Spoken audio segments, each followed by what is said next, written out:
পঙ্কজ,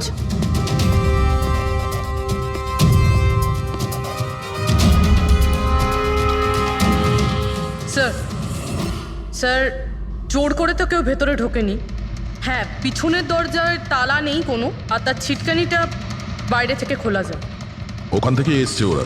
আর sir এই living রুমের যে জানলাটা আছে এর বাইরে একটা কাটার ঝোপ আছে, ঝোপের মধ্যে এইটা পেলাম স্যার, কাপড়ের টুকরো। মনে হচ্ছে কেউ এর উপরে নজর রাখছিল ওখান থেকে, আর তাড়াহুড়ো করে দৌড়তে গিয়ে তখন এই কাপড়ের টুকরোটা ওইখানে আটকে যায়।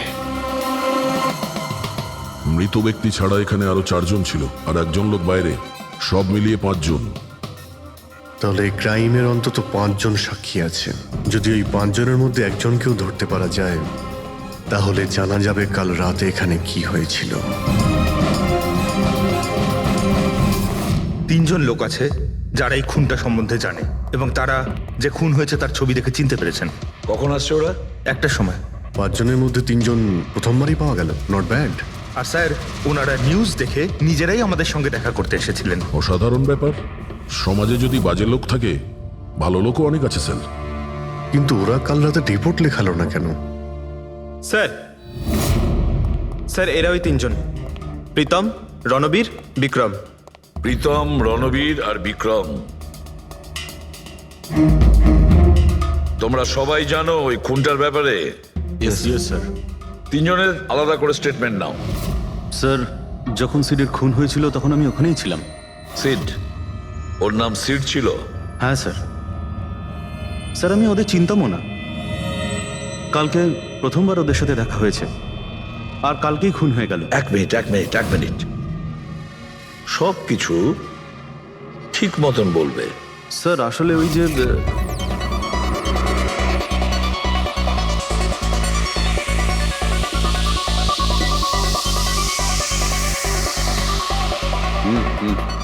Sure sir.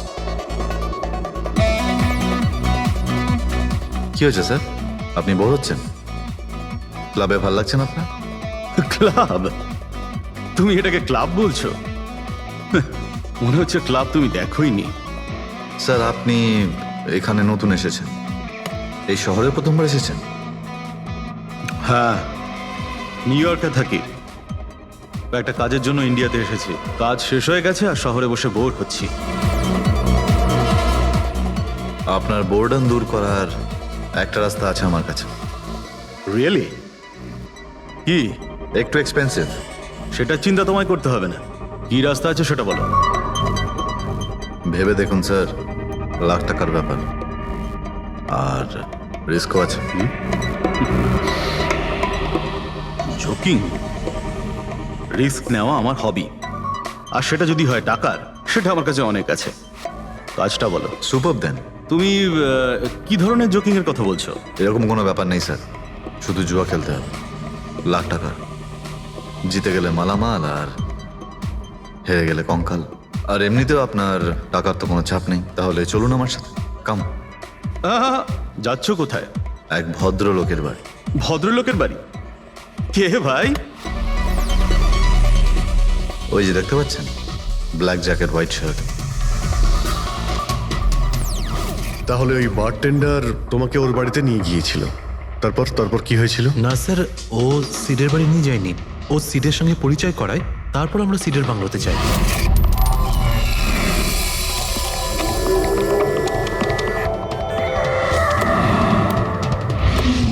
আর যখন আমরা ওখানে পৌঁছলাম তখন আগে থেকেই 2 জন ওখানে ছিল।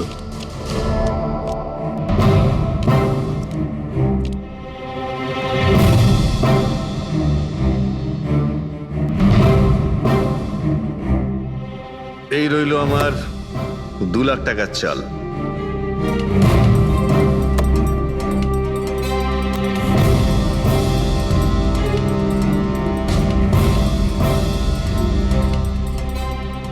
শো দেখা। দারুণ ব্যাপার ভাই। কি খেয়ে বসেছিস? জিতেই চলেছিস। আমাদেরও বলে দে, আমরা একটু টাকা কামাই। ভাই, যদি খেলেই যেতে পারা যেত তাহলে তো কোনো কথাই ছিল না। এগুলো সব কপালের ব্যাপার, আর আজ আমার কপাল ভীষণ ভালো।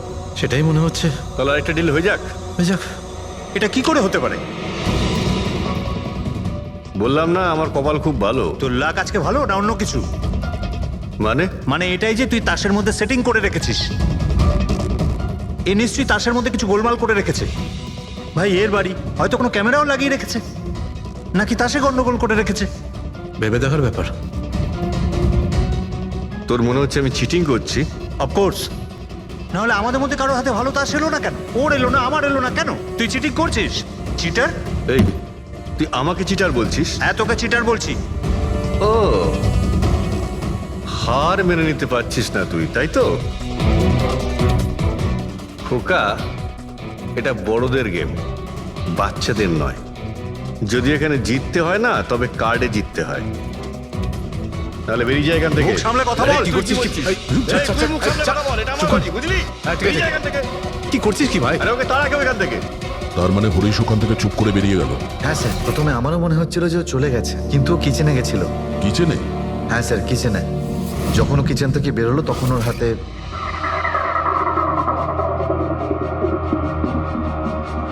তুই আবার এসিস এখানে? তোকে বলেছি না এখানে আসবি না? বেরো এখান থেকে। কি হলো কি? এই, তুই আবার হাত দিচ্ছিস গায়ে? আরে ভাই, হ্যাঁ? আরে কি করলি কি তুই? আরে মেরে দিল ওকে। এটা এটা কি করলে? মেরে দিলে? আমি অ্যাম্বুলেন্সকে কল করছি, তোরা এখানে থাক। আরে মরে গেছো? পুলিশকে ফোন কর, না হলে আমরা সবাই ফেসে যাবো। পুলিশকে ফোন করলে আমরা বেঁচে যাব? জুয়া খেলছিলাম আমরা, বেআইনি এই জুয়া খেলা। হ্যাঁ, জুয়া খেলেছি, কাউকে মারিনি তো দেখ, আমরা। বেশি চালাকি করিস না।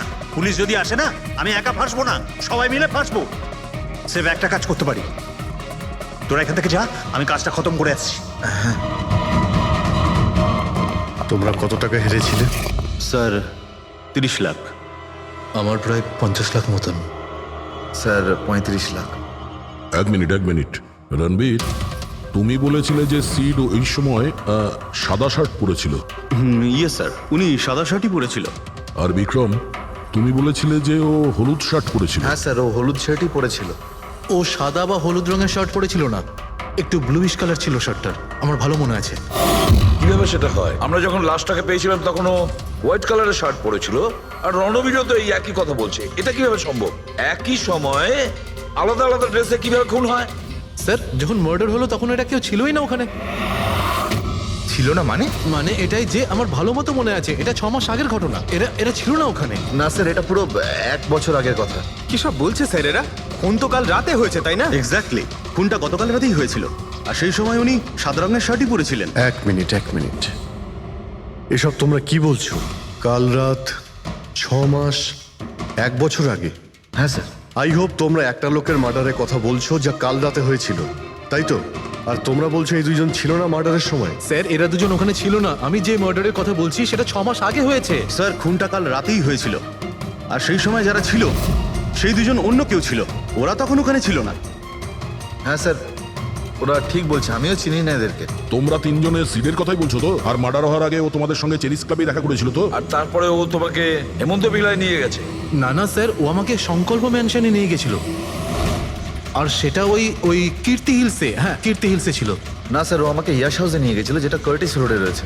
একটাই লোক তিনবার তিন জায়গায় 3 রকম আলাদা আলাদা জামা কাপড় পরে কি করে মরতে পারে?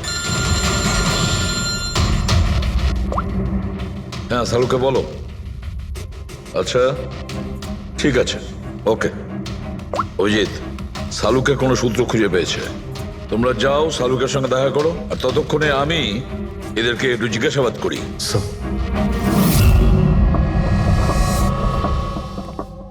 হ্যাঁ, এসো এসো ভাই, এসো, দেখো আমি কি পেয়েছি। আরেকটা কথা বলতে হবে, এই কেসটা বড় অদ্ভুত। হ্যাঁ ডক্টর সালুকে, কেসটা তো খুবই অদ্ভুত, আর যেগুলো আমরা জানতে পেরেছি ওগুলো। আরে না ভাই, ওইটাও তো অদ্ভুত নয়, আমি যেটা তোমাদের বলতে যাচ্ছি সেটা অদ্ভুত। হ্যাঁ, কি হলো? তুমি এদিক ওদিক কি দেখছো? কিছু না। ঠিক তো? না, আমি আপনার কথাই শুনছি। কি বলছেন স্যার? ও আচ্ছা, হ্যাঁ, তো আমি কি বলছি? ও হ্যাঁ, অদ্ভুত। দেখো, আমি এর রক্তের সঙ্গে সঙ্গে রক্তের মতো আর একটা জিনিস পেয়েছি। রক্তের মতো? স্যার, স্যার আপনার সন্দেহ একদম ঠিক ছিল, এটা ডাই ছিল। আরে সারিকা, তুমি এসে গেছো? মানে আমি বলতে চাইছি, কি বলছো তুমি? লাল ডাই? কি করে? আরে বাহ, কনসেন্ট্রেশন ফিরে পেয়েছো তুমি? আরে আমার কনসেন্ট্রেশন কোথায় গিয়েছিল? তোমরা সব সময় না আমার পিছনেই পড়ে থাকো। ও আচ্ছা আচ্ছা। আমি সিডের বডি থেকে এই প্লাস্টিক ব্যাগটা পেয়েছি। এই ব্যাগ ওর শার্টের ঠিক নিচে ওর বডির সাথে টেপ দিয়ে আটকানো ছিল। আর এই ব্যাগটাতেই একদম রক্তের মতো ডাই রাখা হয়েছিল। এটা তো ঠিক ওই রকমই যেটা ফিল্মের শুটিংয়ে ইউজ করা হয়। বা হয়তো নাটকে। নাটক? হ্যাঁ, নাটকে। যতদূর আমরা জানতে পেরেছি তাতে এটা পরিষ্কার যে এই সিড একজন ঠক ছিল। ও সিডা তার সঙ্গীরা মিলে জুয়া আর মার্ডারের নাটক করে লোকেদের ঠকাতো। তার মানে এসবের মধ্যে ওই বারটেন্ডারও যুক্ত ছিল। ও জেনে বুঝে বড় লোকদের ফাঁসিয়ে এখানে এই কার্ড পার্টিতে পাঠাতো, আর তারপরে এই মার্ডারের নাটক। তো এই জন্য রণবীর, বিক্রম আর প্রীতম আলাদা আলাদা জায়গায় আলাদা আলাদা সময় এর মার্ডার দেখেছে। আর ওরা এসব অনেক আগে থেকেই করছে, কিন্তু কাল রাত ওদের নাটক বাস্তবে পরিণত হয়। প্রতিবারই একটা নতুন বাংলো, নতুন লোক ঠকানোর জন্য। আর বাকি সব সেম, একই খেলা, একই ঝগড়া, আর সেই একই সিটের মার্ডারের নাটক। লোকেদের কাছ থেকে টাকা নিয়ে পুলিশ কেসে নামে লোকেদের ভয় দেখিয়ে বের করে দেওয়া। সব কিছু সেম টু সেম। প্ল্যান তো খুব ভালো ছিল, কিন্তু কালকে হঠাৎ মার্ডার কি করে হয়ে গেল? কারণ কালকে রাতে একটা গন্ডগোল হয়েছে। মানে 1 মিনিট।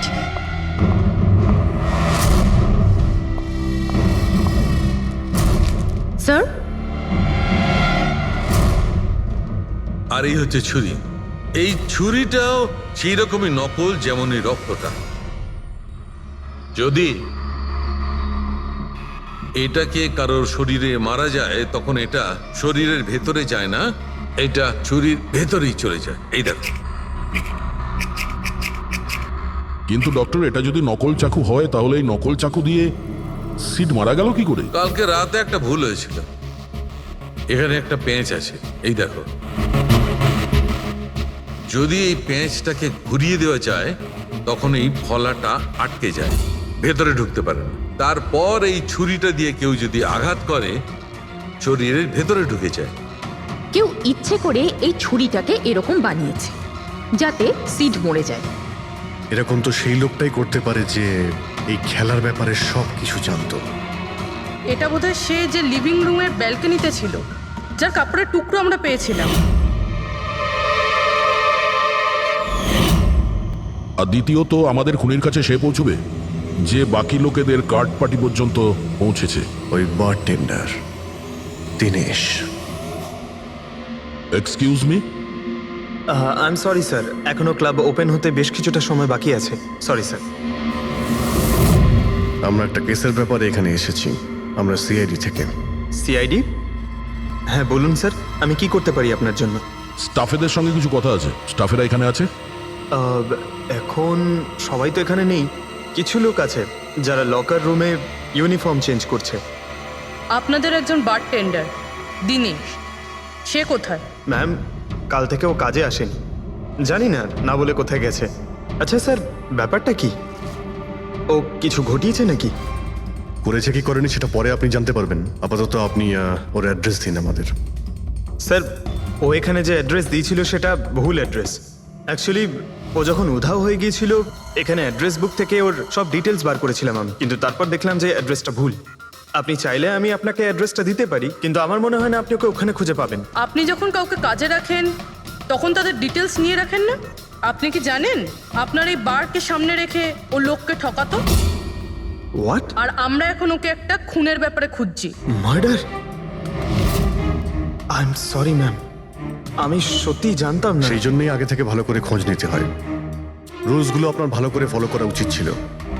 আগে থেকে এগুলো করলে আজকে এরকম প্রবলেম হতো না। I am sorry sir. আচ্ছা, এই দিনের সম্পর্কে আর কি বলতে পারো? কিছু জানো ওর সম্পর্কে? না স্যার, তেমন বিশেষ কিছু নয়। কারণ ও খুব কম কথা বলতো, বেশিরভাগ চুপ করেই থাকতো। সেই জন্য ওর বন্ধু কম ছিল, শুধু এক মেয়ে ছাড়া, মানসী। ও এখানে ওয়েট্রেসের কাজ করে। ওদের মধ্যে ভালো ভাব ছিল, যদিও ওরা দুজনে কোনোদিন এটা প্রকাশ করেনি, কিন্তু আমার মনে হয় যে ওদের মধ্যে প্রেমের সম্পর্ক ছিল। তো আপনি মানসীকে জিজ্ঞেস করেননি কি ছিল ওদের মধ্যে? জিজ্ঞেস করেছিলাম ওকে, কিন্তু ও নিজেও জানে না। কোনো ব্যাপার না, মানুষকে একবার ডাকুন তো। ঠিক আছে স্যার। স্যার, মানসী। মানসী, দীনেশ তোমার বন্ধু ছিল? ছিল মানে? ও ঠিক আছে তো? দেখো, একটা খুন হয়েছে, আমরা সন্দেহ করছি দীনেশ ওটাতে ইনভলভ আছে। আমরা ওকে খুঁজছি। তুমি জানো কোথায় আছে ও? আমি নিজেই অনেক টেনশনে আছি। ওর ফোনও লাগছে না। আর ও এখানে যে অ্যাড্রেসটা দিয়েছিল সেটাও নকল। আর আপনারা বলছেন যে ও কোনো মার্ডারের সাথে যুক্ত?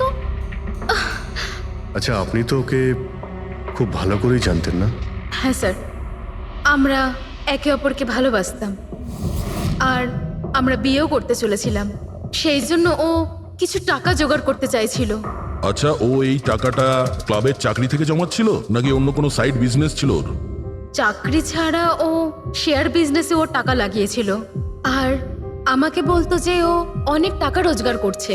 আমাকে দামি দামি গিফট দিত আর দামি দামি রেস্টুরেন্টও নিয়ে যেত। তো ও তোমায় ওর ঠকানোর বিজনেসের ব্যাপারে কিছুই বলেনি? ওর কোনো ছবি আছে তোমার কাছে? হ্যাঁ আছে।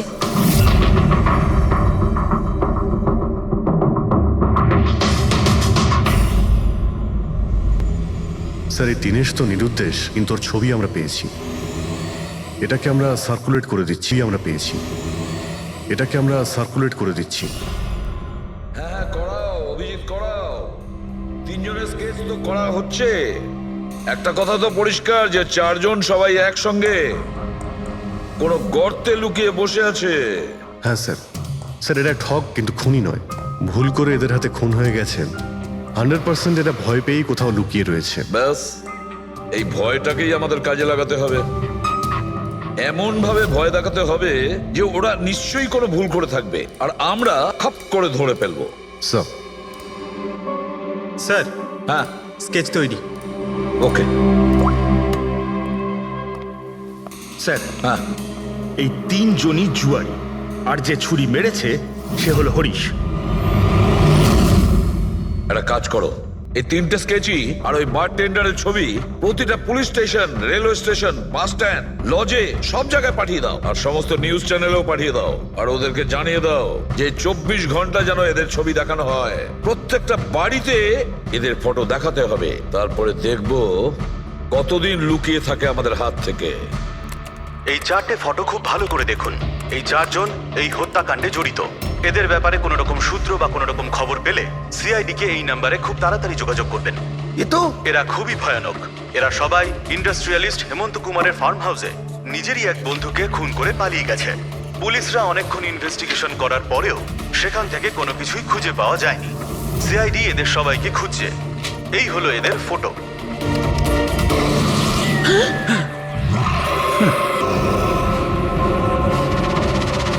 ভাই শোন না, ম্যাচটা চালু কর না, ম্যাচ হচ্ছে। এরা সবাই ইন্ডাস্ট্রিয়ালিস্ট হেমন্ত কুমারের ফার্ম হাউসে নিজেরই এক বন্ধুকে খুন করে পালিয়ে গেছে। সিআইডি এদের সবাইকে খুঁজছে। এই হলো এদের ফটো। দেখলি তুই, এরা তো সবকিছু জেনে ফেলেছে। ভাই ছবি টবি সব দেখাচ্ছে, সমস্ত ডিটেলস দেখাচ্ছে। বাজেভাবে ফেসে যাবো ভাই এসবে। হাসবো তো বটেই। আমি তোদের আগেই বলেছিলাম যে চল পালিয়ে যাই, কিন্তু তোরা তো শুনলেই না। এবার পুলিশ আসবে, সব জায়গায় খোঁজ করবে, আর তখন আরে এখনো অনেক সময় আছে। চল পালাই, এই ব্যাগ তোলা, সবাই মিলে পালাই, চল।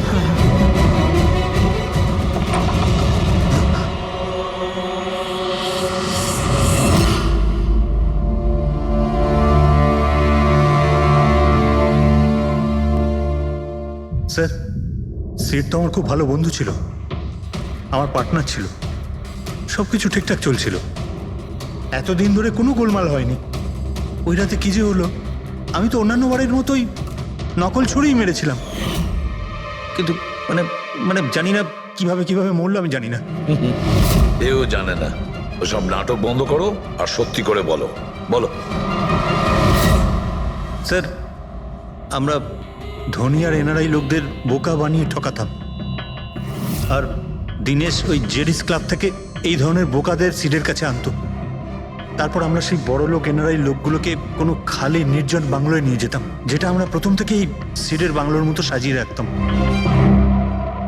হ্যাঁ স্যার, আমার একটা আমার একটা বিজনেসও আছে স্যার, রিয়েল এস্টেটের বিজনেস।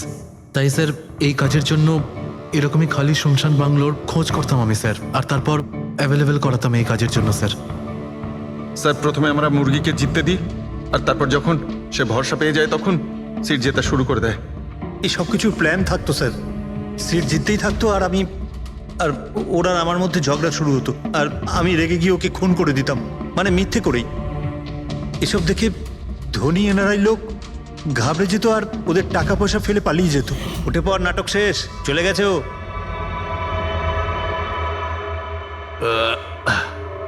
ঠিক গেছে তো রে? হ্যাঁ গেছে।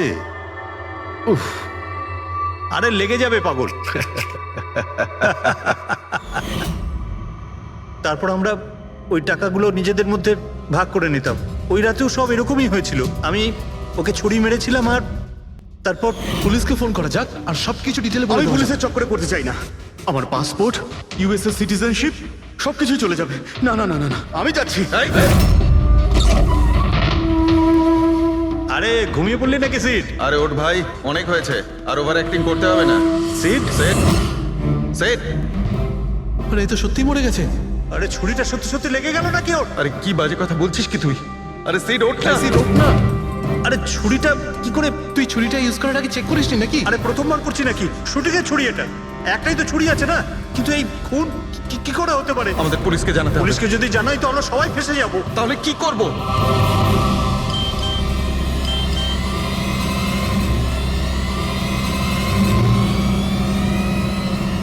তোর খেলাটা ভেস্তে গেছে ভাই। কি? এই এই কেটে দেখ, এই দেখ ফটো আছে। আরে আমি এই ফটোগুলো এখনই পাঠাচ্ছি পুলিশের কাছে অ্যাড্রেস সহ। ওরা এক্ষুনি ওখানে এসে পড়বে। তোর খুব শখ হয়েছিল না খেলার? এবার দেখি পুলিশের সাথে কেমন লুকোচুরি খেলিস। তুমি বলছো যে তোমরা ওখানে টাকা ফেলে পালিয়ে গিয়েছিলে? হ্যাঁ স্যার, পুরো 90 লাখ টাকা ছিল স্যার। আমরা সব ফেলে পালিয়েছিলাম। কিন্তু আমরা তো ওখানে কোনো টাকা পাইনি। আমি কিছু জানি না ম্যাম, ওই টাকাটা কোথায় গেছে, ওই নকল ছুরিটাই বা আসল কি করে হয়ে গেল, সিডের খুন কি করে হয়ে গেল, আমি কিচ্ছু জানি না ম্যাম। কেউ তোমাদের জালে তোমাদেরই ফাঁসিয়ে দিয়েছে, বুঝেছো? দেখো, এমন কেউ আছে যে তোমাদের এই খেলার ব্যাপারে সব কিছুই জানতো। ওই ছুরিটা নিয়ে কোনো গন্ডগোল করেছিল, আর তাতেই সিট মারা যায়। আর ওই দিনেশ, ও কোথায়? সিড মারা যাওয়ার পর আমি দিনেশকে ফোন করেছিলাম। আমার কথা শুনে ও খুব ঘাবড়ে গেছিল, বললো কি যে ওই শহর ছেড়ে চলে যাবে। দিনেশ তো তখন থেকেই উধাও। তাহলে কি পুরো প্ল্যানটা আবার দিনেশ করেনি তো? ওখানে রণবীরকে পাঠায় আর হরিশের ছুরিটাই চেঞ্জ করে দেয়, আর তারপরে দিনেশ ব্যালকনিতে লুকিয়ে পড়ে। আর ওখান থেকে দিনেশ ফটো তুলেছে স্যার, আর হরিশকে পাঠিয়েছে, আর তারপর বলেছে যে পুলিশ আসছে, তাই এরা সব ভয় পালিয়ে গেছে। 90 লক্ষ টাকা ছেড়ে পালিয়ে গেছে। তার মানে দিনেশ আমাদের সাথে বেইমানি করেছে। বাহ, সবাইকে ঠকায় যে লোক, যখন তাদের সাথে এরকম হলো খারাপ লাগছে।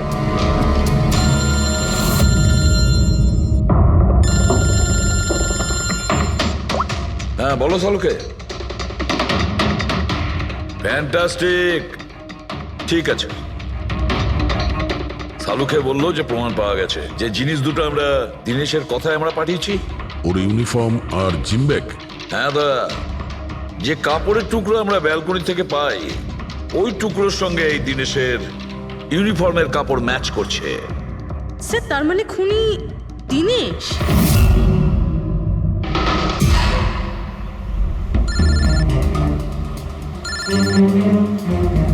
ACP sir, hello. কি জিটি রোড?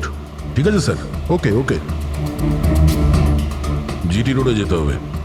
দিনেশকে জিটি রোডের বাজারে দেখা গেছে।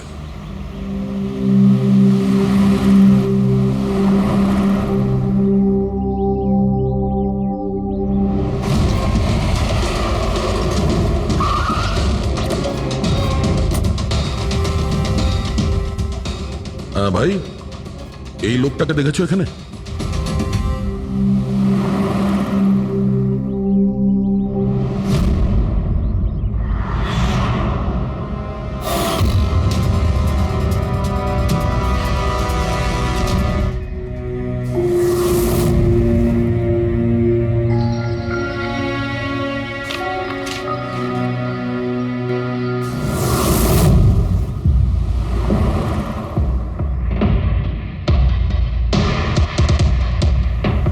আচ্ছা এই যে দাদা, একে দেখেছেন? হ্যাঁ দেখেছি তো, কোথায়? ওই তো ওখানে দাঁড়িয়ে রয়েছে।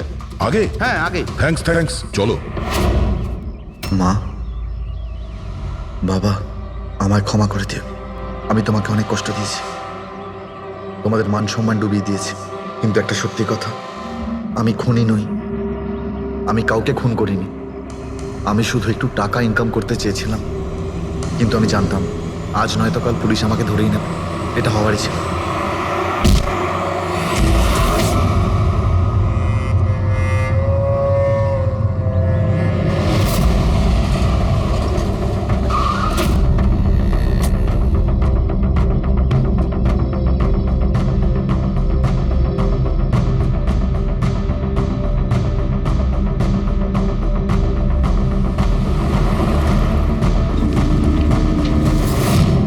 ক্ষমা করে দাও, এই বদনাম নিয়ে বেঁচে থাকার থেকে মরে যাওয়া ভালো। স্যার আমরা সিসিটিভি ফুটেজ চেক করে দেখেছি, ওকে দেখে ওখানে ডিপ্রেসড মনে হচ্ছিল। স্যার মনে তো হচ্ছে না কেউ ওকে ফোর্স করেছিল, ও নিজের ইচ্ছেতেই মারা গিয়েছে। সুইসাইড নোট পড়ে তো মনে হচ্ছে স্যার ও এই কাজের ব্যাপারে খুব লজ্জিত ছিল। ও এ ব্যাপারে জড়িত তো ছিল, কিন্তু সিটকেও মারেনি। স্যার, দিনেশ নয় তো আর কে হতে পারে? এদের এইসব খেলার ব্যাপারে আর তো কেউ জানতোই না।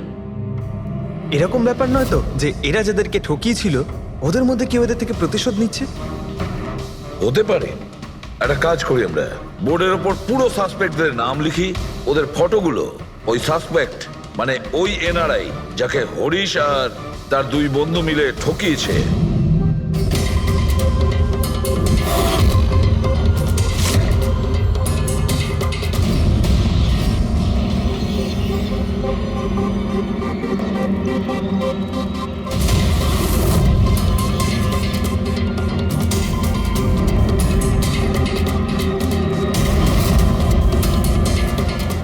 স্যার এই হলো সেই সমস্ত লোকগুলো যারা এই কেসের সঙ্গে জড়িত।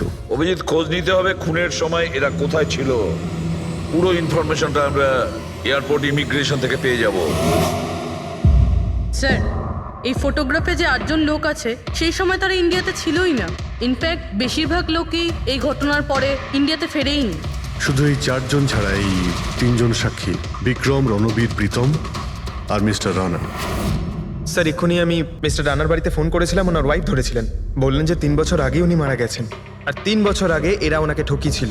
উনি এই গিল্ট ফিলেই ভুগতেন যে ওনার সামনে কেউ খুন হয়ে গেছিল আর উনি কিচ্ছু করতে পারেননি, যার জন্য উনি নেশার কবলে পড়েন। আর তাহলে বাকি থাকলো 3 জন সাসপেক্ট, প্রীতম, রণবীর আর বিক্রম। প্রীতম আর বিক্রম এরা তো দেশের মধ্যেই ছিল, কিন্তু এই শহরে ছিল না। এবার এই রণবীরই শুধু বাকি থাকলো। রণবীর তো নিজেই ওখানে ছিল, ওই ফটোতেও ছবি আছে। হ্যাঁ স্যার, ও একই সাথে ব্যালকনি আর হল তাতে থাকতে পারে না, এটা অন্য কেউই হবে। তাহলে কে হতে পারে এই খুনি? পঙ্কজ, মিস্টার রানা 3 বছর আগে মারা গেছেন, ওনার পুরো ডিটেলসটা আমার চাই। স্যার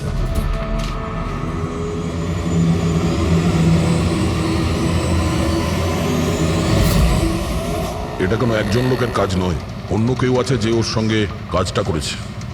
আমার তো মনে হচ্ছে যে খুনি আমাদের চোখের সামনেই আছে, শুধু আমরাই ওকে দেখতে পাচ্ছি না। ইয়েস, খুনি তো আমাদের সামনেই ঘুরছে। কি কথা বলেছো ফ্রেডি, সুপার। আমি স্যার? হ্যাঁ তুমি। খুনি সত্যিই আমাদের চোখের সামনে ঘুরছে, কিন্তু আমরা ওকে দেখতে পাচ্ছি না। কিন্তু এখন আমি বুঝতে পেরে গেছি। হোটেলে যাই। হোটেল? হ্যাঁ হোটেল। থিওরি হিসেবে ওর হোটেলেই থাকার কথা। একবার যদি জানতে পারি যে খুনি ওই, তাহলে ওর সঙ্গী আর জুয়োর টাকা সব পেয়ে যাবো। তাহলে চলুন স্যার, তাড়াতাড়ি যাওয়া যাক আর ওকে ধরে ফেলি গিয়ে। ধরবে না ওকে, ওর ওপর নজর রাখতে হবে। আর হ্যাঁ, যদি বেশি চালাকি করে তাহলে ছাড়বো না ওকে।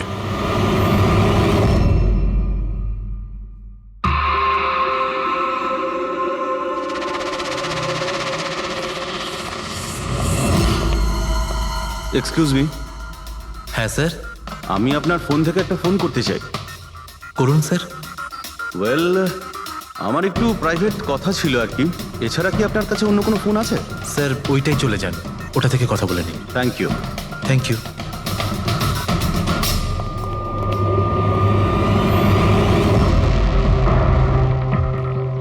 শোনো ভাই, হ্যাঁ স্যার। আমরা সিআইডি থেকে আসছি। আমরা এই লোকটাকে ফলো করছি।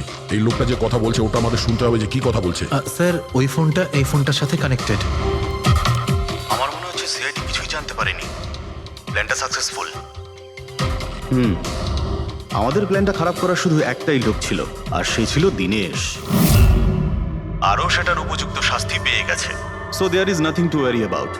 ইউ ডোন্ট ওয়ারি, আমি যদি কিছু জানতে পারি তোমাকে জানাবো। I love you two.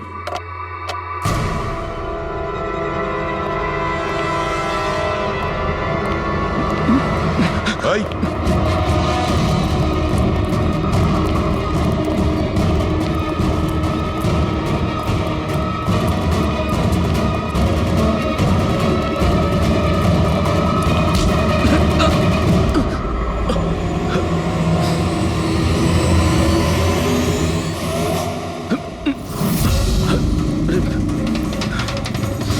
আমি আপনাদেরকে কিচ্ছু বলতে পারবো না। আমি এই ব্যাপারে কিচ্ছু জানি না। তুই কিছু বলিস আর না বলিস, তুই ফোনে যা কথা বলছিলি না ওটা আমরা সবাই শুনে নিয়েছি, বুঝলি? শুধু এটা বল, টাকা কোথায়? হ্যাঁ, দেখো, মুখ বন্ধ করে কেন নিজের জীবনের সর্বনাশ ডেকে আনছো? তোমার মঙ্গল এতেই, চুপচাপ যা জানো সব বলে দাও। টাকাটা ওর কাছে রয়েছে।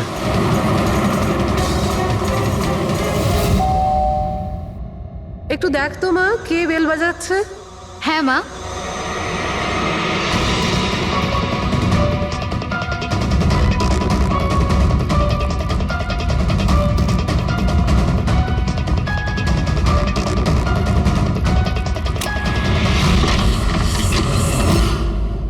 হাই, চিনতে পেরেছো? স্যার, মানসী। অ্যাকচুয়ালি আমরা আপনার বাড়ির তল্লাশি নিতে চাই। Search warrant. কি ব্যাপার? আপনারা কারা? সিআইডি। আমাদের কাছে আপনার বাড়ির তল্লাশির অর্ডার আছে। কিন্তু আমরা কি করেছি? আপনারা এখানে কেন এসেছেন? খুব তাড়াতাড়ি জানতে পারবে। চেক করো।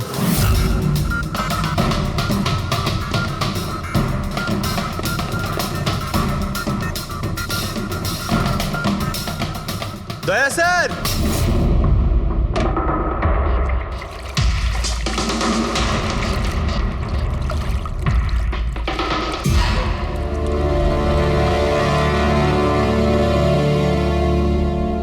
চলো। এই নোটগুলোতে রক্ত লেগে রয়েছে। ডিএনএ টেস্ট করলেই জানতে পেরে যাব যে এই রক্তটা সিডের, তাই না? এবার বলো, কিছু জিজ্ঞেস করবে? এখন এ জিজ্ঞাসা করবে না, আমরা জিজ্ঞাসা করব ব্যুরোতে। কিন্তু আপনারা আমাকে কেন সন্দেহ করলেন? শেষবার আমাদের মনে হয়েছিল যে দিনেশ খুনি, কিন্তু ও সুইসাইড করে প্রমাণ করে দিয়েছে যে ও খুনি নয়। মানুষ এটা কি চেনো? এটা তোমার ইউনিফর্মের কাপড়ের টুকরো।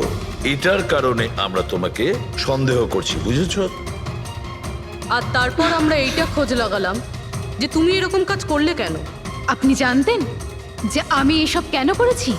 মিস্টার রানা, আপনার বাবা ছিল, রাইট? হ্যাঁ, উনি আমার বাবা ছিলেন, আর ওনার প্রাণ সিট আর ওনার সঙ্গীতের জন্য গেছে। উনি ওই ঘটনাটা কিছুতেই ভুলতে পারেননি। আর উনি একজন ডায়াবেটিসের রোগী ছিলেন। তারপরে উনি প্রচুর ড্রিঙ্ক করতে শুরু করে দিয়েছিলেন। উনি কি জানতেন এগুলো যা হচ্ছে সেগুলো সবই নাটক? না, উনি কিছুই জানতেন না।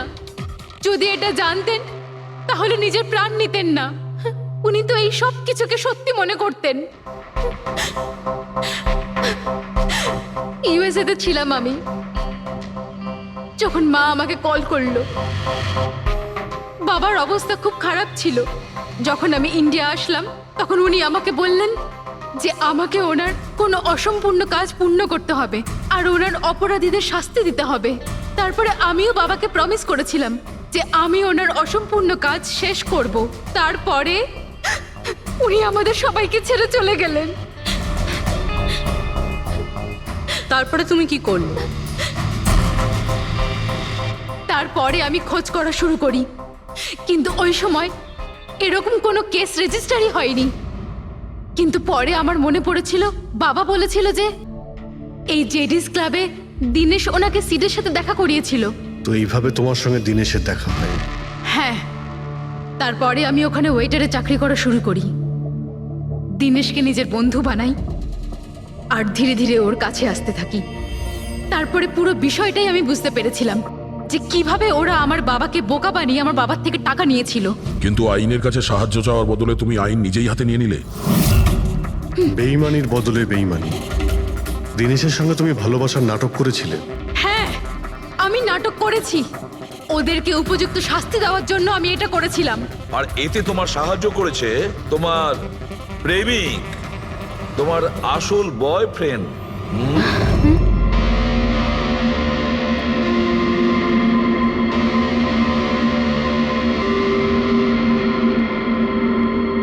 হ্যাঁ, আমরা দুজনে মিলে প্ল্যান করেছিলাম। রণবীর ওই রাতে জেনে বুঝে বোকা হয়েছিল।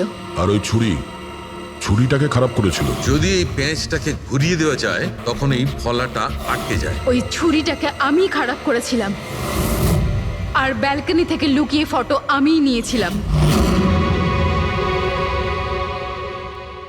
তারপরে আমি ওই ফটো হরিশকে পাঠিয়েছিলাম আর ওদেরকে ওখান থেকে তাড়িয়ে দিলাম। আর আমি টাকাগুলো নিয়ে ওখান থেকে বেরিয়ে পড়লাম। আমি আমার বাবাকে দেওয়া প্রমিস পূরণ করেছি। ওই টাকাটা আমার বাবার ছিল, আমি ওনার প্রতি ন্যায় করেছি। ভুল। ওই ন্যায় বিচার করা তোমার কাজ নয়, সেটা করবে আদালত। তুমি আইন নিজের হাতে নিয়েছিলে আর একটা খুব মস্ত বড় অপরাধ করেছো। আইন তোমাকে কঠোর থেকে কঠোরতম শাস্তি দেবে। তোমাদের দুজনকে কঠোর শাস্তি দেবে।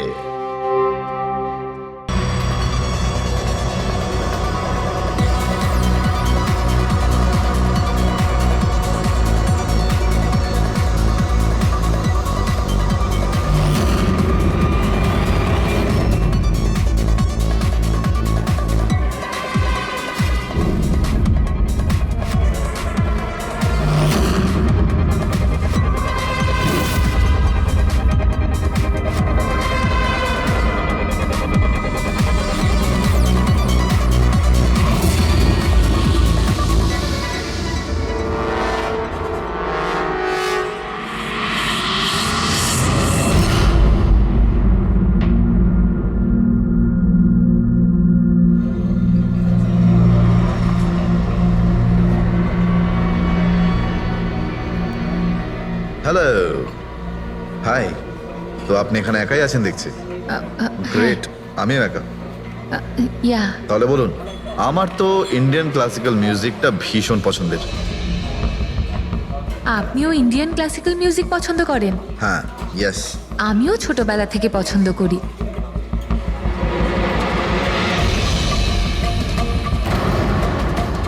কি হলো, আপনি বারবার ওদিকে তাকিয়ে আছেন কেন? আপনার মতো সুন্দরী আরো কেউ আসতে চলেছে নাকি এখানে? হ্যাঁ, না না না, এমনি। Excuse me. Yeah, sure.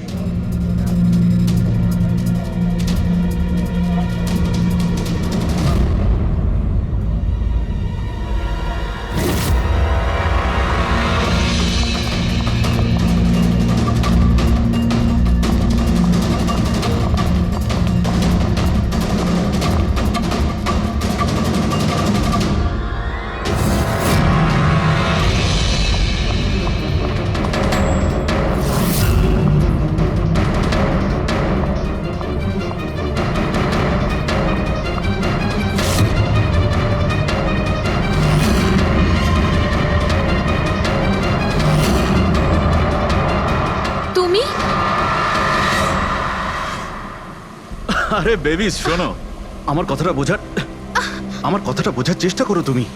এছাড়া আমাদের কাছে আর কোনো উপায় নেই। যদি তুমি আমার সাথে গোটা জীবনটা কাটানোর চেষ্টা করো তাহলে কিন্তু আমাদের বাড়ি থেকে পালাতেই হবে। তুমি না ফিল্ম দেখা বন্ধ করো। যদি ধরা পড়ে যায় তাহলে আমাদের বাবা আমাদের দুজনকে মেরে এই সমুদ্রেই ভাসিয়ে দেবে। কিন্তু উনি তো আমাদের বিয়েতে রাজি হচ্ছেন না, তাহলে কিছু তো করতে হবে। কিছু না, আমি তোমার সাথে কথাই বলবো না। আইসক্রিমটা ধরো আর যাও এখান থেকে। আরে আকাঙ্ক্ষা, আকাঙ্ক্ষা, আকাঙ্ক্ষা, শোনো না। আকাঙ্ক্ষা, আকাঙ্ক্ষা, শোনো। আকাঙ্ক্ষা, আরে আকাঙ্ক্ষা,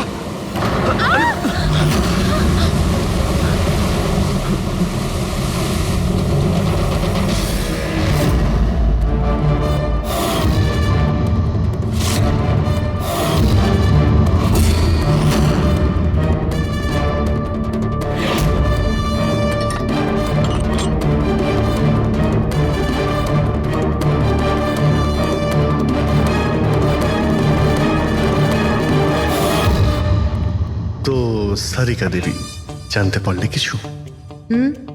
সবকিছু। তাহলে বলে ফেলো, দেরি করে আর। ভাই আমিও তো আছি। আচ্ছা, তাহলে আপনি শুরু করে দিন। আমিও শুরু করব।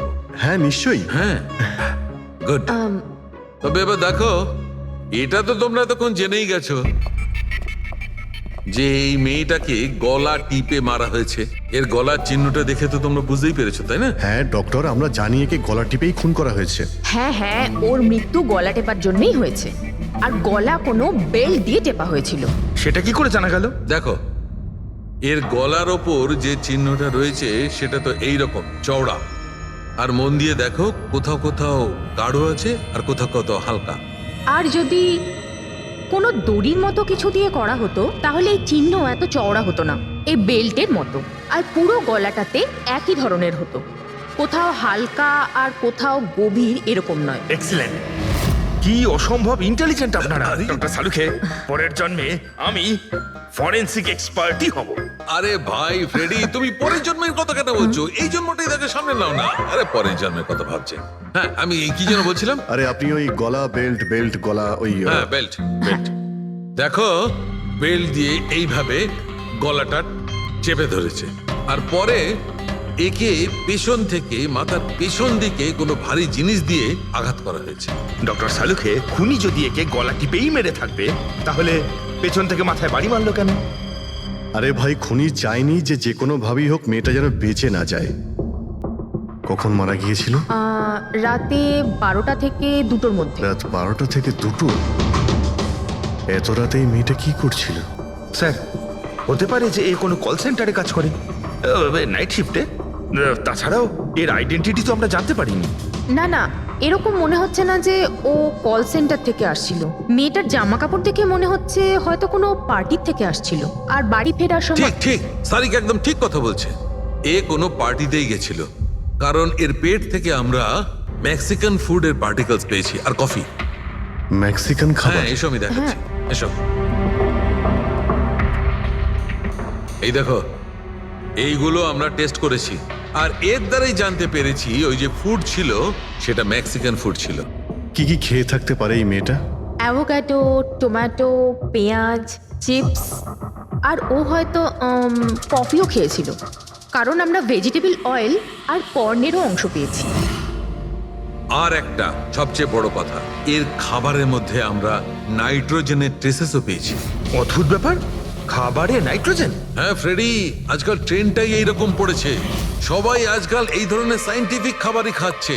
হ্যাঁ, তো এই মেয়েটা এমন একটা রেস্টুরেন্টে খাবার খেয়েছিল যেখানে সায়েন্টিফিক ভাবে মেক্সিকান খাবার বানানো হয়, যা শরীরের পক্ষে খুবই ভালো। এমন রেস্টুরেন্ট তো শহরে খুব বেশি থাকার কথা নয়।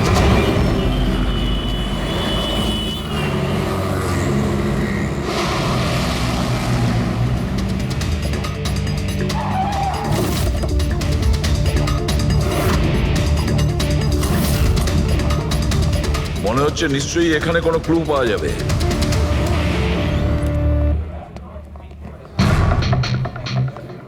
আসুন স্যার, এখানে বসুন। আচ্ছা, আপনি এটা বলুন তো যে এই মেয়েটা আপনাদের এখানে খাবার খেতে এসেছিল? আপনারা আসলে কে? সিআইডি। এখন আর কোনো কথা নয়, শুধুমাত্র ঠিকঠাক জবাব দাও। হ্যাঁ স্যার, কাল রাতেও এখানে এসেছিল, কিন্তু স্যার সিআইডি ওকে কেন খুঁজছে? একে আমরা খুঁজছি না, এর খনিকে খুঁজছি। খুন হয়ে গেছে বেচারি। একটা কথা বলুন, এই মেয়েটা কি একা এসেছিল নাকি অন্য কেউ সঙ্গে ছিল? স্যার এসছিল তো একাই, কিন্তু ও কথা বলেছিল অনেকের সঙ্গে। একা এসেছিল তো অনেক লোকের সাথে কথা হলো কিভাবে? আসলে আমাদের রেস্টুরেন্টে কালকে স্পিড ডেটিং নাইট ছিল। Speed dating? স্পিডে তো কার কিংবা বাইক চালানোর কথা শুনেছিলাম স্যার, কিন্তু স্পিড ডেটিং এটা কি ধরনের জিনিস? স্যার স্পিড ডেটিং ইয়াং জেনারেশনের কাছে এখন খুব পপুলার স্যার। বেসিক্যালি ছেলে বা মেয়ের মিটিংয়ের জন্য একটা প্ল্যাটফর্ম তৈরি করা হয়, যাতে ওরা নিজেদের জীবনসাথী বেছে নিতে পারে। মানে যেভাবে ইন্টারনেট থেকে যোগাযোগ হয়, তাই তো? হ্যাঁ স্যার, অনেকটা সেরকমই, তবে ফোকাসটা বিয়ের ওপর নয়, ডেটিংয়ের ওপর হয়, যাতে ছেলেমেয়েরা নিজেদের চিন্তাভাবনা শেয়ার করতে পারে, আর যাকে পছন্দ হবে তাকে জীবনসঙ্গী করতে পারে। মানে যে কেউ যে কোনো লোকের সঙ্গে কথা বলতে পারে, আলাপ করতে পারে আপনাদের এই স্পিড ডেটিং এর মাধ্যমে? হ্যাঁ স্যার, প্রত্যেকটা মেয়ে আলাদা আলাদা টেবিলে বসে, আর ছেলেদের কাছে 5 মিনিট সময় থাকে তাদের সঙ্গে কথা বলার জন্য। মেয়েরা কথাবার্তার ভিত্তিতে তাদের লিস্ট থেকে 10-এর মধ্যে মার্কস দিতে থাকে ছেলেদের, আর ডেটিং এজেন্সি এই মার্কসের ভিত্তিতে ছেলে মেয়েদের জীবনসঙ্গী বেছে দেয়। আচ্ছা, কতজন এসেছিল এই আপনাদের স্পিড ডেটিং এ? স্যার 10টা ছেলে আর 10টা মেয়ে ছিল। খুব ভালো ইভেন্ট হয়েছিল স্যার।